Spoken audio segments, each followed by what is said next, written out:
다 함께 묵도하심으로 주일 예배를 하나님 앞에 드리겠습니다. 묵도하시겠습니다. 하나님은 우리의 피난처시요 힘이시니 환난 중에 만날 큰 도움이시라. 그러므로 땅이 변하든지 산이 흔들려 바다 가운데 빠지든지 바닷물이 솟아나고 뛰놀든지 그것이 넘침으로 산이 흔들릴지라도 우리는 두려워하지 아니하리로다. 한 시내가 있어 나뉘어 흘러 하나님의 성 곧 지존하신 이의 성소를 기쁘게 하도다. 하나님이 그 성중에 계시며 성이 흔들리지 아니할 것이라. 새벽에 하나님이 도우시리로다. 문나라가 떠들며 왕국이 흔들렸더니 그가 소리를 내시며 땅이 녹았도다. 만군의 여호와께서 우리와 함께 하시니 야곱의 하나님은 우리의 피난처시로다. 와서 여호와의 행적을 볼지어다. 그가 땅을 황무지로 만드셨도다. 그가 땅 끝까지 전쟁을 쉬게 하시며 활을 꺾고 창을 끊으며 수레를 불사르시는도다. 이르시기를 너희는 가만히 있어 내가 하나님 됨을 알지어다. 내가 문나라 중에서 높임을 받으리라. 내가 세계 중에서 높임을 받으리라 하시도다. 만군의 여호와께서 우리와 함께 하시니 야곱의 하나님은 우리의 피난처시로다. 아버지 하나님, 이 시간 저희들이 만군의 여호와가 우리와 함께 하심을 알게 하시고 환난 중에 만나는 그 하나님을 즐거워하는 귀한 시간이 되게 하여 주옵소서. 주 예수님 이름으로 기도합니다. 아멘. 오늘 말씀은 에베소서 5장 8절에서 14절입니다. 에베소서 5장 8절에서 14절 한 절씩 교독하겠습니다. 너희가 전에는 어둠이더니 이제는 주 안에서 빛이라. 빛의 자녀들처럼 행하라.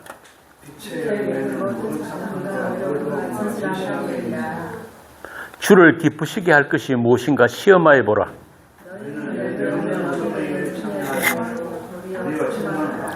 그들이 은밀히 행하는 것들은 말하기도 부끄러운 것들이라.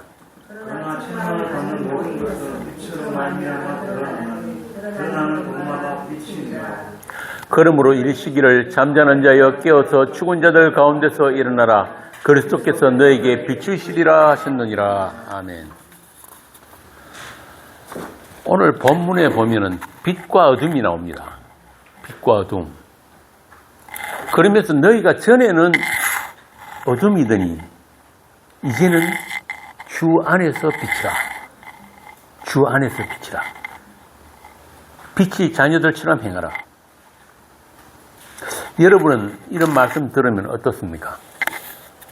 자신이 빛이라고 생각이 되어지십니까? 저나 여러분이나 스스로 빛의 자녀라고 할 만한 것을 우리 자신에게서 찾아보기는 좀 힘들 거예요. 맞습니까? 오히려 이 어둠의 세상과 별반 다르지 않게 살아가는 우리 자신을 발견하면서 자괴감을 느낄 때가 더 많단 말이죠. 빛의 자녀는커녕 나 자신이 어둠인 것을 시인하지 않을 수가 없는 거예요. 자, 그런데 말입니다. 성경은 그런 우리를 빛이라고 하고 빛의 자녀라고 합니다. 여기서 말하는 빛은 세상이 보기에 착하고 정의롭게 사는 그런 윤리 도덕적인 삶, 범생의 삶을 말하는 게 아니기 때문입니다. 사도가 말하는 빛은 그런 세상에 칭송받는 삶을 말하는 게 아니라 빛으로 오신 예수 그리스도를 가리키는 말이에요. 요한복음 1장 9절에 보면은 참빛 곧 세상에 와서 각 사람에게 비추는 빛이 있었나니 라고 합니다. 그리고 그 빛이 어둠에 비치되 어둠이 깨닫지 못하더라. 그러니까 이 말은 무슨 말이냐면은 이 세상은 온통 어둠이었다 이 뜻이거든요. 참빛, 유일하신 생명이 있으신 그분이 세상에 왔는데 어둠이 깨닫지를 못하더라. 바꾸어 말하면은 다 죽어 있더라 이 말입니다.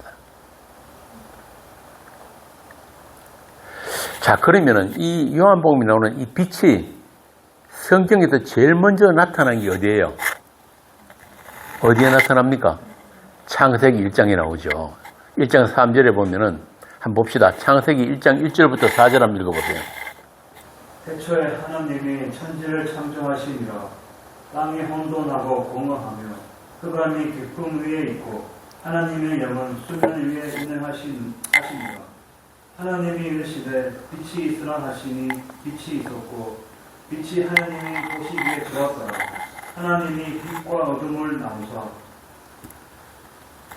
여기서 빛이 없는 상태를 뭐라고 합니까? 혼돈과 공허 흑암이라고 하죠. 하나님께서 이 혼돈과 공허와 흑암에 빛이 빛이라고 하십니다. 그러니까 이 빛은 우리가 보는 이 태양빛이나 이런 빛하고 다른 빛이에요. 태양은 언제 나옵니까? 네 번째 날. 그런데 하나님은 창조의 시작을 혼돈과 공허와 흑암에서 빛이 비추는 것으로 시작하신다니까요. 이게 아주 의미심장한 겁니다. 그리고 이 빛이 비춤으로 해서 혼돈에 틀이 잡히게 되고 공허에 체험이 생기고 흑암이 빛으로 바뀌는 거예요.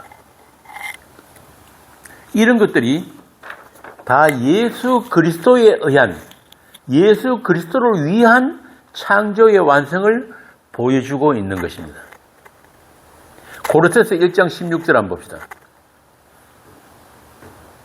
이 하나님이 창조가 무엇을 위한 것인가?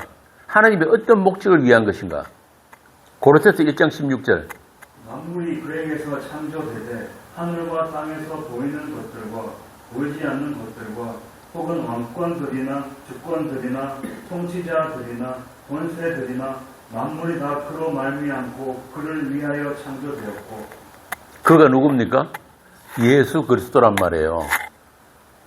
예수 그리스도 그분이 창조주 하나님이세요. 그리고 모든 만물은 그분을 위에 있는 거란 말입니다. 자, 다시 요한복음 한번 봅시다. 요한복음 1장 1절에서 5절. 여기도 동일하게 태초가 나옵니다. 태초에 말씀이 계시니라. 이 말씀이 하나님과 함께 계셨으니 이 말씀은 곧 하나님이시니라. 그가 태초에 하나님과 함께 계셨고 만물이 그로 말미암아 지은 바 되었으니 지은 것이 하나도 그가 없이는 된 것이 없느니라. 그 안에 생명이 있었으니 이 생명은 사람들의 빛이라. 빛이 어둠에 비치되 어둠이 깨닫지 못하더라. 이 요한복음에도 태초가 나오고 말씀이 나오고 빛과 어둠이 나오죠. 그러니까 요한 사도가 의도적으로 창세기의 그 창조 기설을 인용해서 이 요한복음을 기록하고 있는 거예요. 아담이 선악과 범죄로 인해서 세상의 혼돈과 공허와 흑암이 세상이라는 것을 요한복음이 시작부터 보여주고 있단 말이에요. 빛이 어둠에 비치되 어둠이 깨닫지 못하더라. 아까 말씀드린 대로 이 세상이 어떤 세상? 죽어 있더라. 죽은 세상이다. 그래서 유일하게 생명이 있는 분, 예수 그리스도에 의해서 혼돈과 공허와 흑암이 세상이 새롭게 변화된다. 새로운 창조가 일어난다는 것을 이 창세기 1장부터 힌트하고 있고 요한 사도 역시 하나님의 새 창조라는 관점에서 이 요한복음을 기록하고 있는 것입니다. 그가 태초에 하나님과 함께 계셨고 만물이 그로 말미암아 지은 바 되었으니 지은 것이 하나도 그가 없이 된 것이 없느니라. 그 안에 생명이 있었으니 이 생명은 뭐라고요? 사람들이 빛이다. 그리스도 예수 안에 있는 생명, 그 생명이 사람들이 빛이란 말입니다. 그러므로 그리스도 예수가 사시는 성도, 그리스도 예수 안에 있는 성도, 그리스도 예수의 생명이 있는 자가 바로 빛이고 빛의 자녀인 것입니다. 반대로 그 생명, 그 예수가 없는 자는 아무리 착하고 정의롭고 똑똑하고 해도 뭐란 거예요? 어둠인 거예요, 어둠. 창조 기사에 나오는 하나님이 보시기에 좋았더라 하는 그 토브, 그게 선이란 뜻이거든요. 착함, 선이란 건데 그 토부는 그리스도 안에서만 완성이 되는 하나님의 창조의 대상, 그러니까 그 아들의 피로 사신 교회를 두고 하신 말씀이에요. 하나님이 보시기 좋았다는 그 대상, 그게 바로 여러분들이란 말이에요. 그리스도 안에서 완성되는 아담이에요. 그들을 교회라고 하는 것입니다. 그리고 그 교회는 아담으로부터 오늘 여러분까지 그 빛을 증거하기 위해서 차례대로 이 어둠의 세상에 보내어진 빛의 증인들입니다. 아담으로부터 오늘 여러분까지 그 긴 십자가의 행렬, 그들이 다 빛의 아들들, 빛의 증인이란 말입니다. 다시 요한복음 한번 봅시다. 요한복음 1장 6절에서 11절. 하나님께로부터 보내심을 받은 사람이 있으니 그의 이름은 요한이라. 그가 증언하러 왔으니 곧 빛에 대하여 증언하고 모든 사람이 자기로 말미암아 믿게 하려 함이라. 그는 이 빛이 아니요 이 빛에 대하여 증언하러 온 자라. 참빛 곧 세상에 와서 각 사람에게 비추는 빛이 있었나니 그가 세상에 계셨으며 세상은 그로 말미암아 지은 바 되었으되 세상이 그를 알지 못하였고 자기 땅에 오매 자기 백성이 영접하지 아니하였으나. 이 세례 요한을 구약의 마지막 선지자라고 하거든요. 이 세례 요한이 한 일이 뭐라고 합니까? 빛으로 오신 그리스도를 증언하는 것, 증거하는 것. 이 어둠의 세상은 이 빛을 증거한 이 세례 요한을 어떻게 했습니까? 목을 베어버렸어요. 목을 베어 죽여버렸단 말이에요. 그리고 유일하게 참 빛으로 오신 그 예수 그리스도를 십자가에 못 박아 죽여버렸단 말이에요. 이로써 세상은 어둠의 세상으로 확정되어 버린 것입니다. 그러나 이 어둠의 세상에 빛으로 생명으로 오신 그 예수를 영접하는 자들이 생겨난다. 영접하는 자들이 생겨난다. 그들이 누구라고 합니까? 영접하는 자, 곧 그 이름을 믿는 자들에게는 하나님의 자녀가 되는 권세를 주셨다. 이는 혈통으로나 육정으로나 사람의 뜻으로 나지 아니하고 오직 하나님께로부터 난 자들이다. 하나님께로 난 자들이다. 바꾸어 말하면 하나님의 약속으로 난 자들이다. 아담의 혈통에서 끊어져서 예수 그리스도의 계보로 옮겨진 자들. 어떻게? 하나님의 약속으로. 창세전에 있었던 하나님의 약속. 그 하나님의 선택 안에 있는 자들만 예수 그리스도 그 이름을 믿게 된다. 그 이름을 믿게 된다. 이 이름이 등장하죠. 여기서 이름이란 말은 어떤 존재의 속성과 능력, 그 모든 것을 일컫는 말이 이름이에요. 이름. 그러니까 그 이름을 믿는다는 말은 그분과 우리가 관계를 가지게 된다. 관계를 가지게 된다. 어떤 관계? 한 몸이 되는 관계. 한 몸이 되는 관계. 그걸 안다라고도 표현하고 믿는다라고도 표현하는 거예요. 그래서 성경에서 말하는 안다는 이 단어 자체가 히브리어로 야다인데 기노스고 야다란 말은 부부가 한 몸이 되는 걸 안다고 하는 거예요. 그 관계란 말이에요. 그 관계는. 그러니까 단순히 내 의지나 결단이나 나의 지식으로 예수를 아는 그런 정도가 아니고 그분의 죽음과 부활에 연합이 되었다. 그러니까 그분의 죽음이 우리에게 나누어졌다. 그분의 생명도 나누어졌다. 그 연합이라고 하는 거예요.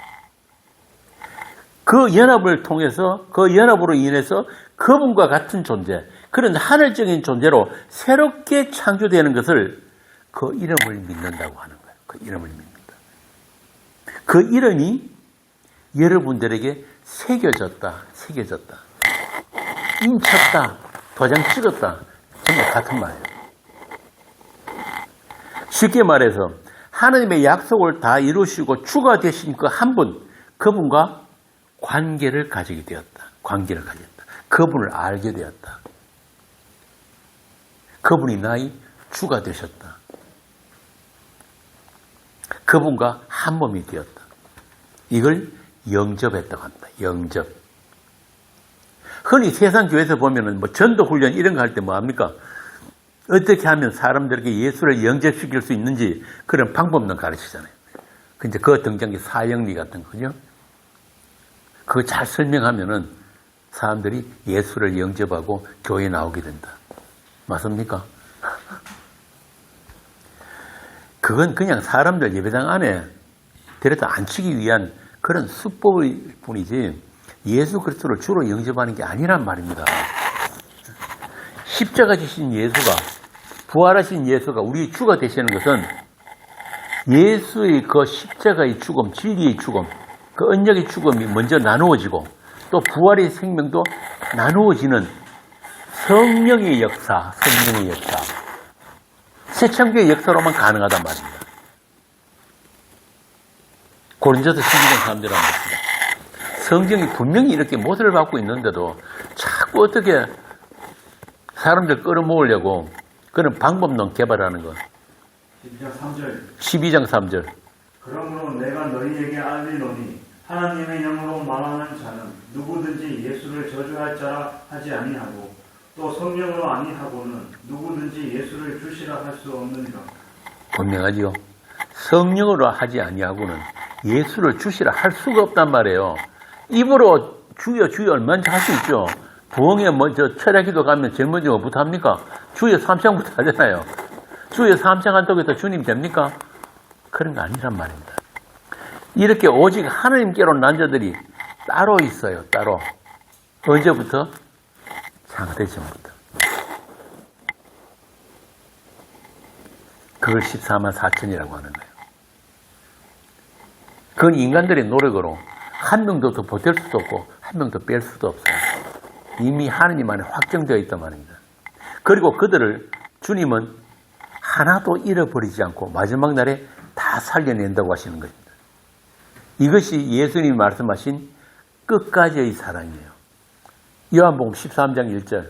6월절 전에 예수께서 자기가 세상을 떠나 아버지께로 돌아가실 때가 이른 줄 아시고 세상에 있는 자기 사람들을 사랑하시되 끝까지 사랑하시니라. 이 끝까지 사랑이 우리의 구원입니다. 주님이 끝까지 우리를 사랑하지 않으면 우리는 구원 못 받아요. 우리에게는 구원받을 자격도 없고 능력도 없단 말이에요. 그런 믿음도 없어요. 우리가 주님을 붙들 힘이 없다니까요. 그분이 우리를 붙들고 계신 거예요. 그게 구원입니다. 우리가 착해서 똑똑해서 하나님 잘 섬기고 교회 열심히 나가서 구원받는 게 아니란 말이에요. 이미 창세전에 사랑하시기로 작정된 자들을 그들이 어떤 행위도 보지 않으시고 어떤 조건도 보지 않으시고 무조건적으로 일방적으로 사랑하시는 그 하나님. 그렇게 자기 약속에만 전능하신 하나님이 성경의 하나님이에요. 우리는 그 하나님을 믿는단 말이에요. 그리고 그 하나님을 가르치시기 위해서 이 어둠의 세상과 혼돈의 역사가 우리에게 학습 현장으로 배치되어 있는 겁니다. 그리고 그 마지막 성도의 목이 베어지면 이 세상과 역사는 끝이 나는 거예요. 그 역할을 다 했다는 겁니다. 그렇게 참 빛으로 오신 예수님의 주되심을 위한 이 세상과 역사입니다. 그러므로 이 세상과 역사는 예수 그리스도 안에서 빛이 된 성도에 의해서만 그 실체를 드러내게 되고 해석되어지기 위해서 존재하는 것들이에요. 그래서 바울이 그러잖아요. 이 만물이 다 누구 거다? 다 너희들 거다. 너희들 거라 그런단 말이에요. 너희들에게 해석되어지기 위해서 만물과 역사가 있는 거다. 오늘 본문 8절부터 14절 말씀이 전부 다 그런 뜻이에요.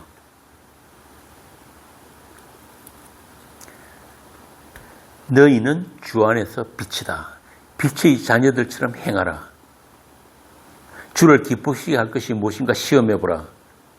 열매 없는 어둠의 일에 참여하지 말고 책망하라. 모든 책망받는 모든 것들은 빛으로 말미암아 드러난다. 잠자는 자여 깨어서 죽은 자들 가운데서 일어나라. 그리스도께서 너희에게 비추시리라.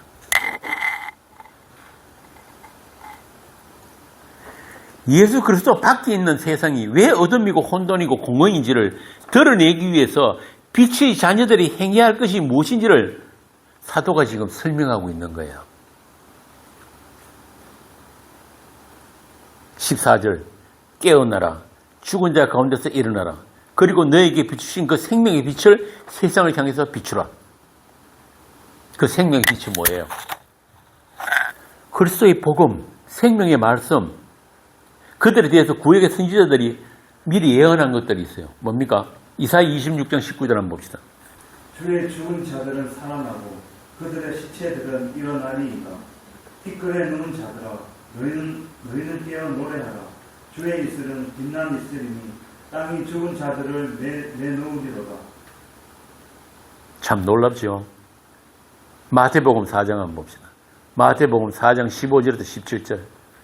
스불론 땅과 납달리 땅과 요단강 저편 해변길과 이방의 갈릴리여 흑암에 앉은 백성이 큰 빛을 보았고 사망의 땅과 그늘에 앉은 자들에게 빛이 어토다 하였느니라. 이때부터 예수께서 비로소 전파하여 이르시되 회개하라 천국이 가까이 왔느니라 하시더라. 죽은 세상에, 이 어둠의 세상에 새 창조의 역사가 시작된 거예요.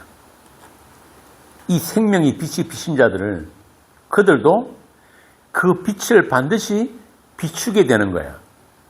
빛이 비추어진 자들은, 빛이 자녀들. 예수님은 산상수훈에서 이렇게 말씀하십니다. 너희는 빛이라. 산 위에 있는 동네가 숨겨지지 못한다. 숨기지 못한다. 한번 볼까요? 마태복음 5장 14절에서 16절. 마태 5장 14절에서 16절. 너희는 세상의 빛이라. 산 위에 있는 동네가 숨겨지지 못할 것이요 사람이 등불을 펴서 발 아래에 두지 아니하고 등경 위에 두나니 이러므로 집안 모든 사람에게 빛이 있느니라. 이같이 너희 빛이 사람 앞에 비치게 하여 그들도 너희 착한 행실을 보고 하늘에 계신 너희 아버지께 영광을 돌리게 하라. 너희 착한 행실이 뭐라고 합니까? 빛을 비추는 거란 말이에요. 이 어둠은 항상 빛이 나타날 때 어둠으로 드러납니다. 14절에 너희는 세상의 빛이라 산 위의 동네가 숨기지 못한다. 그러니까 산 위의 그 동네가 밝게 드러나는 게 바로 빛을 비추는 것이고 착한 행실이라는 뜻이에요. 또한 그게 하늘에 계신 아버지께 영광을 돌리는 것이다. 그럼 먼저 산 위에 있는 동네가 가리킨 게 무엇인지부터 알아야 되겠죠? 김미정 교수는 산 위의 동네가 뭐예요? 너무 어려운 거 물었나? 세상 교회에는 이런 말씀을 주로 어떻게 바꾸어버렸냐면은 착한 일 많이 하고 세상을 정의로운 세상이 되도록 우리 교회가 앞장서야 된다. 이게 빛을 비추는 거다. 이게 빛의 역할이라고 그렇게 이야기를 하는데, 자, 그럼 한번 물어봅시다. 예수님이 이 세상에 다녀가신 지가 벌써 2000년이에요. 그죠? 자, 그러면은 세상이 더 밝아지고 정의로운 세상이 되었습니까? 아니잖아요. 세상은 더 악해지고 어둠이 더 짙어지는 그런 세상이란 말이에요. 그럼 본문에서 빛이 자녀들처럼 행하고 어둠이 일에 대해 책망하라. 책망받는 모든 것이 빛으로 말미암아 드러난다. 이 말씀들은 무엇을 말하는 거예요?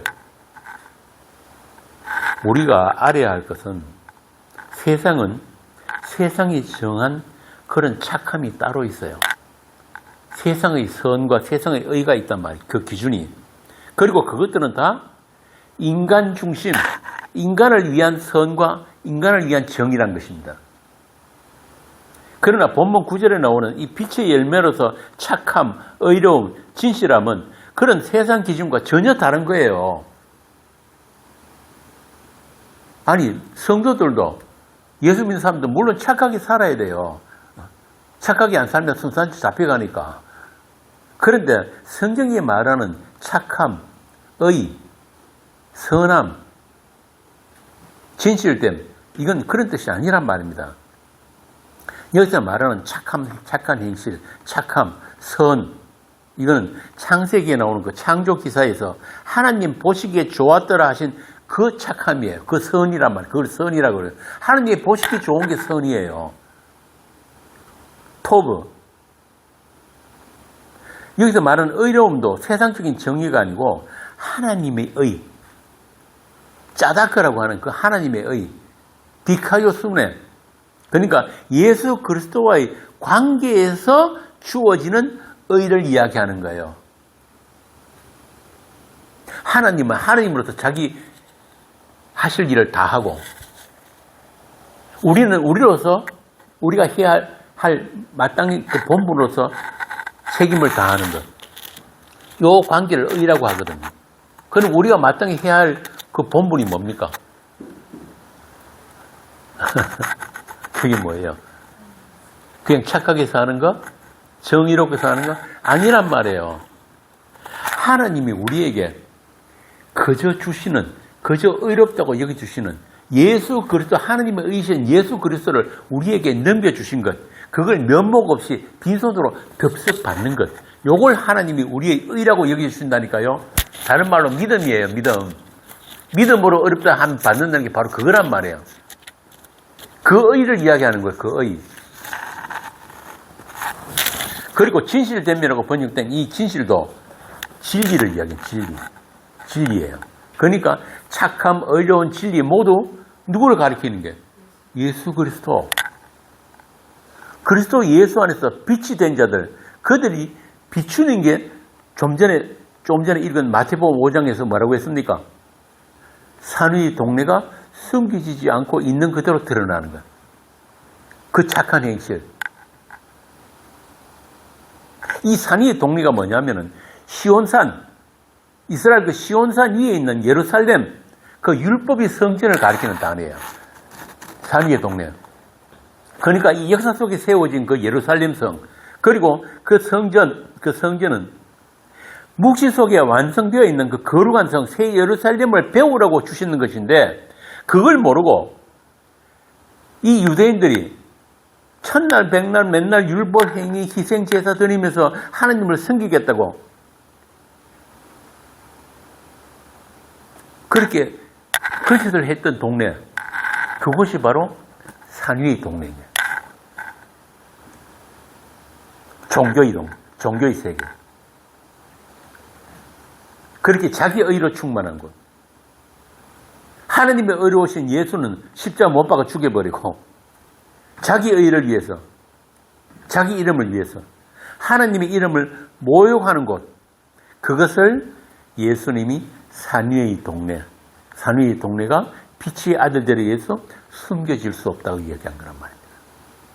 계시록 21장 2절 한번 봅시다.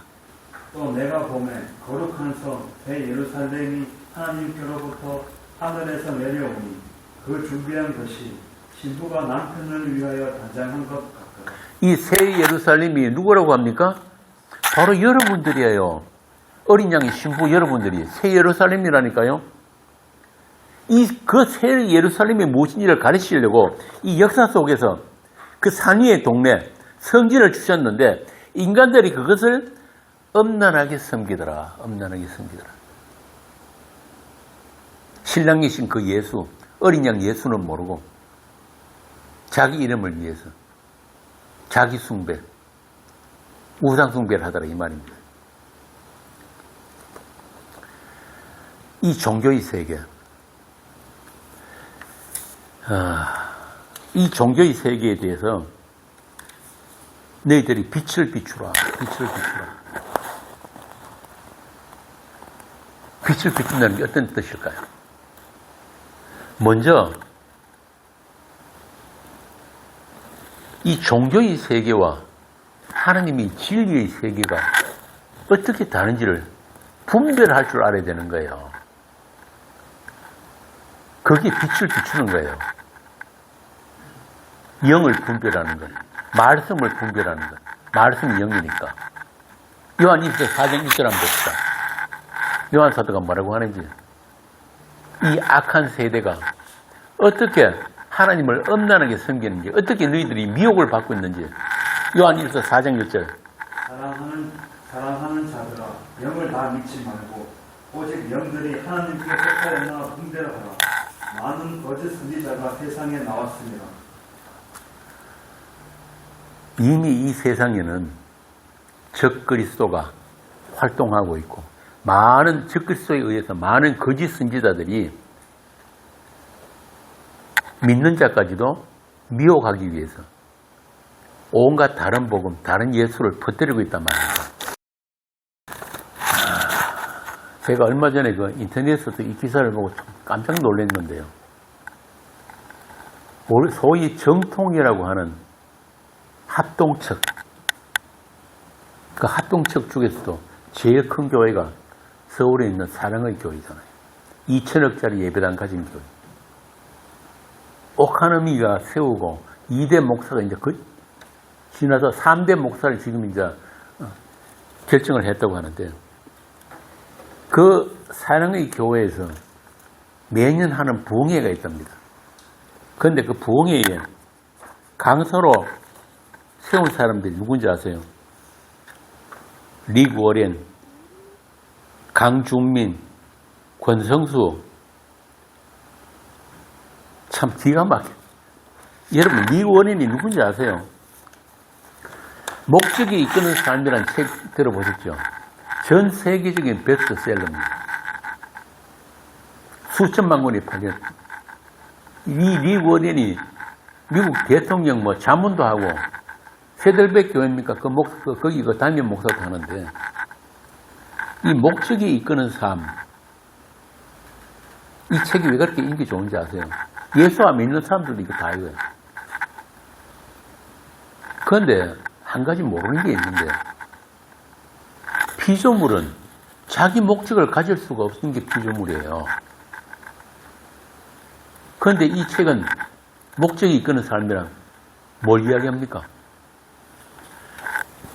이름은 하나님으로 포장을 해놨는데 사실은 누굴 위한가?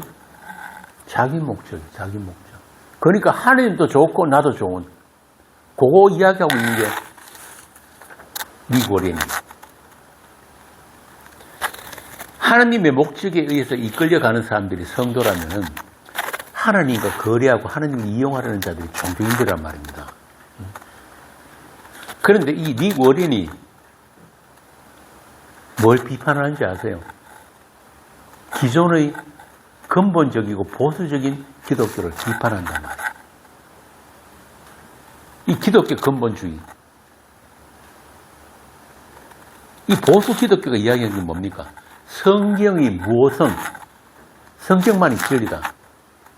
그리고 예수님의 동정녀 탄생, 그리고 예수님의 십자가의 대속의 죽음, 그리고 예수님의 여러 가지 이적들, 그리고 육체적인 부활, 요거를 전부 다 비판하는 게 릭 워렌입니다. 그럼 기독교에서 이거 빼면 뭐 남습니까? 인간만 남아요. 이게 아주 무서운 거예요. 인본주의. 인간이 전부다. 그 배후에 뭐가 있습니까? 사단이 있단 말이에요, 사단이. 지금이 이렇게 악한 세대, 새벽이 오기 전에 아주 캄캄한 어둠, 계시록에 나오는 음녀의 썩은 술에 다 취해있는 세상 교회들. 이런 어둠을 향해서 빛을 비추라는 것은 그거 아니요, 그것이 아니고 이것입니다를 외치라는 거예요. 선포하라는 거예요.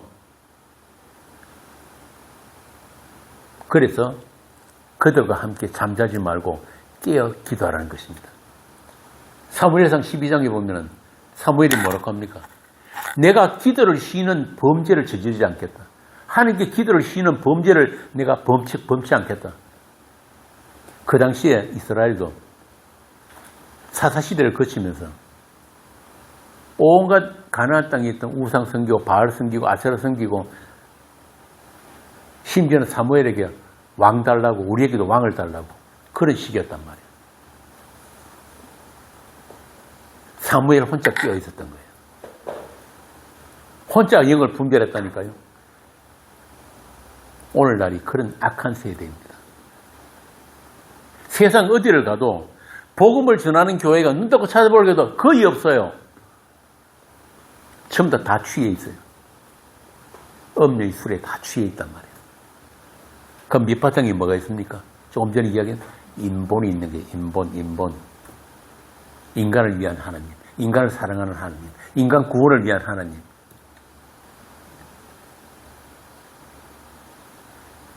이 우리나라에서 가장 크다고 하는, 가장 정통이라고 하는 이 사랑의 교회가 세운 이 부흥사들 한번 보라고요.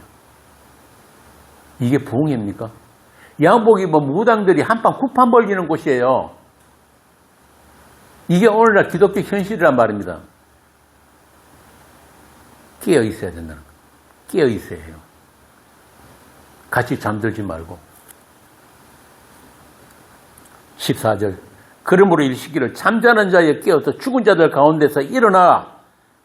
그리스도께서 너에게 비추시리라. 아까 또 리고렌 다음으로 나온 사람들 있죠. 강주은민이 UAG 영성활동하는 영지주의자 권성수 총신에서 차등 상금론 가르침. 그 사람 대구의 만촌교회입니까?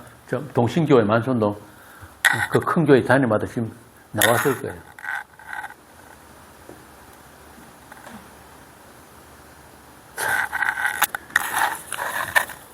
참 참담한 현실입니다. 이런 종교의 세계, 이 율법의 산에 하나님이 저주가 임하고 심판이 임한다는 거예요. 이미 모세를 통해서 하나님이 그걸 보여주신 적이 있죠. 히브리서 12장 한번 봅시다. 히브리서 12장 21절. 그 보이는 바가 이렇듯 무섭기로 모세도 이르되 내가 심히 두렵고 떨린다 하였느니라. 모세가 그 하나님의 심판이 진노가 얼마나 무서웠으면은, 그런데 이 말씀과 대조되는 말씀이 갈라디아서에 나와요. 갈라디아서 4장 21절 한번 봅시다. 그 율법을 받은 시내산이 그렇게 무섭고 떨리는 곳인데, 갈라디아서 4장에 나오는 이 시내산 4장 21절. 내게 말하라 율법 안에 있고자 하는 자들아 율법을 듣지 못하였느냐.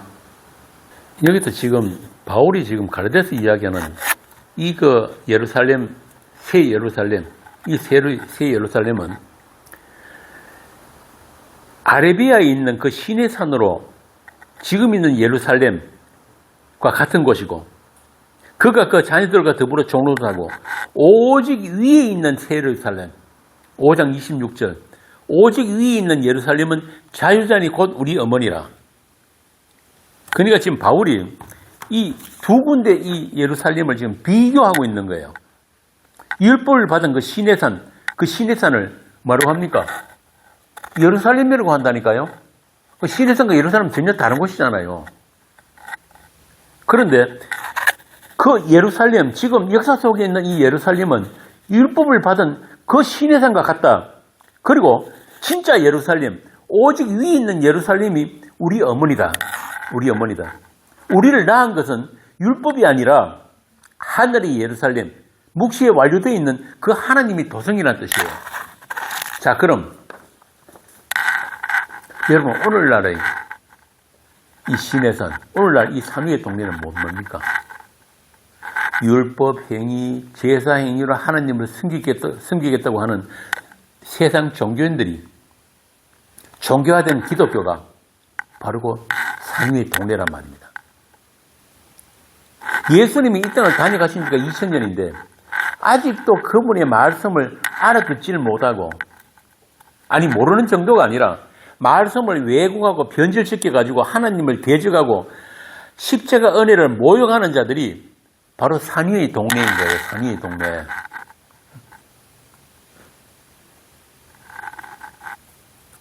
오늘 본문은 그들을 향해서 책망하라고 합니다. 책망하라. 그들을 향해 그리스도의 빛을 비추어서 그 어둠의 실체를 드러내라는 말씀이에요. 그런데 아까 말씀드린 그 합동석에 그 제일 큰 교회, 2000원짜리 예배당 있는 그 교회, 그 합동석에 소속되어 있는 뭐 총신 교수부터 시작해서 모든 그 소련 목사들이 얼마나 많겠습니까? 아무도 기적 안 해요. 오히려 그런 것들 부러워한다니까요. 나도 빨리 성공해서 저렇게 큰 예배당도 있고, 어떤 목사같이 벤틀리 타고, 이게 오늘날 기독교의 현실이에요. 그 산 위의 동네, 그 하나님이 원수된 그 교회들을 향해서 그거 아니요 하는 사람들이 바로 빛의 아들들입니다. 그 어둠의 세상은 빛의 자녀들에 의해서만 그 어둠이 어둠으로 드러나기 때문에 그들과 함께 하지 말고 그들 가운데서 나와서 그 죽은 자들에게 생명이 무엇인지를 증거해라. 그리고 그 증거로 인해서 너희들도 예수님처럼 그 세상으로부터, 어둠의 세상으로부터 미움을 받고 그 세상을 별세하게 되는 것이 바로 너희들이 할 수 있는 착한 행실이라는 것입니다. 그게 착한 행실이에요. 또 다른 말로 하면 너희들에게 주어진 하늘의 복이라는 겁니다. 마태복음 5장에 나오는 산상수훈의 그 복이 바로 그거예요. 하늘에 계신 아버지께 영광을 돌리는 착한 행실. 2천억짜리 예배당 주가 바친다고 하나님 그 받겠습니까? 그거 다 나중에 불타 없어질 것 같은데. 해외 선교 수십 군데 하면 그 영광이 됩니까? 도대체가 이 성경의 모든 단어들을 변질시키고 왜곡을 해도 이렇게 철저하게 할 수가 없어요. 근데 참 불쌍한 게 자기들은 큰 교회에 소속되어 있다고, 우리가 이렇게 열심히 헌금 많이 해가지고 이렇게 큰 예배당 짓다고 그런 자부심을 가지고 그러는 사람들, 그 사람들 평생 동안 그 교회 다니면서 한 번도 복음 못 들어. 예수가 누구신지 모른다니까요.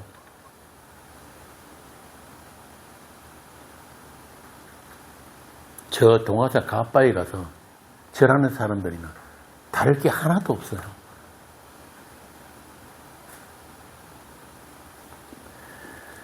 자, 이렇게 하늘 아버지께 영광을 돌리는 착한 행실은 바로 그거란 말입니다. 빛을 비추는 것, 예수의 주되심을 증거하는 것, 그것이 아니고 이것이라고 전할 수 있는 것들, 그게 착한 행실이에요. 여러분들은 그렇게 빛에 의해서 빛이 된 빛의 자녀들입니다. 그리고 그 빛은 감출 수 없는 빛이에요. 계시록에 가보면은 율법의 그 성전 속에 빛을 비추는 성도들에 의해서 아주 잘 설명해 주고 있는 대목이 있습니다. 계시록 1장 20절을 봅시다. 내가 본 것은 내 오른손에 일곱 별의 비밀과 또 일곱 금촛대가, 일곱 별은 일곱 교회의 사자요, 일곱 촛대는 일곱 교회니라. 촛대가 누구라고요? 교회가 촛대라니까요. 촛대가 뭡니까? 빛을 비추는 거잖아요. 성막, 구약의 그 성막, 성전 안에 있는 일곱 촛대, 그 일곱 촛대를 일곱 교회라고 하는 거예요. 그런데 그 빛을 비추지 못하면 교회가 아니다. 교회 아니죠. 빛이 없는데. 묵시 안에 완성되어 있는 그 완전한 교회, 그 교회가 이 인본과 율법의 세상 속에 잠시 예수라는 빛을 비추는 역할을 하게 될 것이다. 그 교회 외에는 빛이 아니다 이 말입니다. 그런데 오늘날 교회가 그 빛의 역할을 합니까 못합니까? 없어요. 오히려 어둠에 의해서 다 잡아먹혀버렸단 말이에요. 계시록 4장에도 같은 내용이 나옵니다. 계시록 4장 5절 한번 봅시다. 여기서 일곱 등불이 뭐라고 하는지 한번 보자고. 계시록 4장 5절. 보좌로부터 번개와 음성과 우레소리가 나고 보좌 앞에 편 등불 일곱이 있으니 이는 하나님의 일곱 영이라. 이건 또 일곱 등불이 뭐라고 합니까? 하나님의 일곱 영, 완전한 영, 성령이라고 그런단 말이에요. 이렇게 교회는 하나님의 성령에 의해서 빛을 비추는 자들이다. 그렇게 성령은 반드시 그분의 빛과 생명을 그분의 주되심을 증거하는 성령이기 때문에 그 성령이 다스림을 받는 교회는 그 빛과 생명에 대한 정인으로서 그 본분을 다할 때만 교회다 이 말입니다. 이제 오늘 본문에서 말하는 빛의 자녀, 빛의 열매에 대해서 이제 이해가 되시죠? 어떤 사람들 같이 저 지하도 가가지고 아무나 붙들고 노상전도 하는 것 그런 거 아니란 말이에요. 그 빛 비추는 거 아니란 말이에요. 스님 머리 위에 손 얹고 안수하고 하는 거 그런 거 빛이 아니 그런 빛을 비추는 게 아니에요. 우리 안에 계신 그 빛, 그 빛의 능력으로 빛의 때에 그 빛으로 나타난 빛입니다. 그래서 감출 수가 없는 빛이에요. 그 생명, 그 빛 안에 있는 성도, 그들의 그 존재 자체가 어둠이 세상으로부터 구별되어 있기 때문에 어둠이 세상을 배경으로 나타나는 빛이기 때문에 반드시 세상은 그들을 위해 있는 어둠으로 계속 있어야 한단 말입니다. 세상은 세상으로 있어야 하는 거예요. 오늘 본문에 나오잖아요. 너희가 전에는 어둠이더니 이제는 주 안에서 빛이라. 주 안에서 빛이라. 빛의 자녀들처럼 행하라. 여기서 주체가 누구예요? 빛이 주체란 말이에요. 빛이. 예수님이 우리 주님이신 거예요. 그 주님을 사랑하는 것이 우리가 인생을 사는 목적이고 모든 인생의 여정이란 것을 그걸 아시고 늘 깨어서 늘 기도하며 죽은 세상 속에 산 성도로 남은 날들을 살아가시기를 바랍니다. 끝으로 데살로니가 전서 5장 4절부터 11절까지 한번 보겠습니다. 데살로니가 전서 5장 4절부터 11절 우리 함께 읽고 강론을 마치겠습니다. 데살로니가 전서 5장 4절부터 11절입니다. 형제들아 너희는 어둠에 있지 아니하며 그날이 도둑같이 너희에게 임하지 못하리니 너희는 다 빛의 아들이요 낮의 아들이라. 우리가 밤이나 어둠에 속하지 아니하나니 그러므로 우리는 다른 이들과 같이 자지 말고 오직 깨어 정신을 차릴지라. 자는 자들은 밤에 자고 취하는 자들은 밤에 취하되 우리는 낮에 속하였으니 정신을 차리고 믿음과 사랑의 호심경을 붙이고 구원의 소망의 투구를 쓰자. 하나님이 우리를 세우시면 노하심에 이르게 하심이 아니요 오직 우리 주 예수 그리스도로 말미암아 구원을 받게 하심이라. 예수께서 우리를 위하여 죽으사 우리로 하여금 깨어있든지 자든지 자기와 함께 살게 하려 하셨느니라. 그러므로 피차 권면하고 서로 덕을 세우기를 너희가 하는 것 같이 하라. 아멘. 기도하겠습니다. 아버지 은혜를 감사합니다. 저희들에게 생명의 말씀을 주시고 새 이름을 주셔서 예수 이름으로 모이는 교회가 되게 하셨습니다. 그 이름만 높이고 그 이름만 찬송하며 그 이름으로 부족함이 없는 그런 빛의 자녀들이 다 되게 하여 주옵소서. 새벽이 가까울수록 어둠이 짙다고 했습니다. 이 어둠의 세상 속에서 깨어 기도하면서 우리가 다 그 새벽을 깨우는 그런 성도들이 되게 하여 주옵소서. 주 예수님 이름으로 기도합니다.